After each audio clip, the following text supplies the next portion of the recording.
ஓம் சாய்ராம். எனதருமை பிள்ளையே, வெற்றி தோல்வியை பற்றி கருதுவது உன் வேலை இல்லை. அது என் கடமை. உன் உத்வேகத்தையும் விடாமுயற்சியையும் பொறுத்துதான் உனது வெற்றி. எனவேதான் சொன்னேன், உன் வெற்றி உன் கையில் என்று.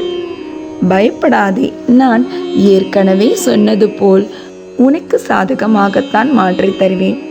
தினமும் என் உதியை குளித்துவிட்டு உனது நெற்றியிலிட்டு சிறிது தண்ணீரிலும் போட்டு தினமும் கொடுத்து வா. இப்படி நீ செய்தால் எல்லாம் உனக்கு சுபமாக மாறும். என் பிள்ளையை, யாரோ ஒருவர் புரிந்து கொள்ளாமல் சொன்ன சொல்லுக்காக நீ இங்கு புலம்பிக் கொண்டு நான் உனக்களித்த கடமையிலிருந்து விலகலாமா? யார் ஒருவர் தன் கடமையை சரிவர செய்கிறாரோ அவர்களை செய்ய விடாமல் மாயை எதிர்மறை ஆற்றலால் அவர்களை பலவீனப்படுத்தும். இதிலிருந்து நீதான் சுதாரித்து கொள்ள வேண்டும். காலம் அவர்களுக்கான தண்டனையை கொடுத்தே தீரும்.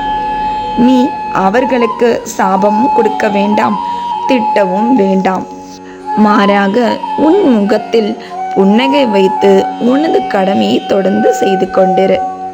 உன் மீது செய்யாத தவறை சொல்லி குற்றம் கண்டுபிடிப்பவரிடம் அடிமையாக இருப்பதை விட அவர்கள் செய்த தவறை சுட்டி காட்டிவிட்டு உன் பக்கம் இருக்கும் நியாயத்தை நீயும் சொல்லலாம்.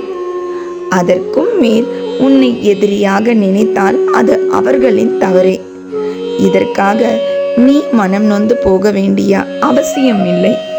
என் பிள்ளையே, இன்னும் 2 மணி நேரத்தில் நீ எதிர்பாராத இடத்தில் இருந்து எதிர்பாராத உதவி எதிர்பார்த்ததுக்கும் மேலாக உனக்கு கிடைக்கப் போகின்றது.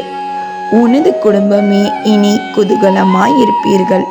இன்றும் என்றும் என்றென்றும் உன் சாயப்பா உன் அருகில்.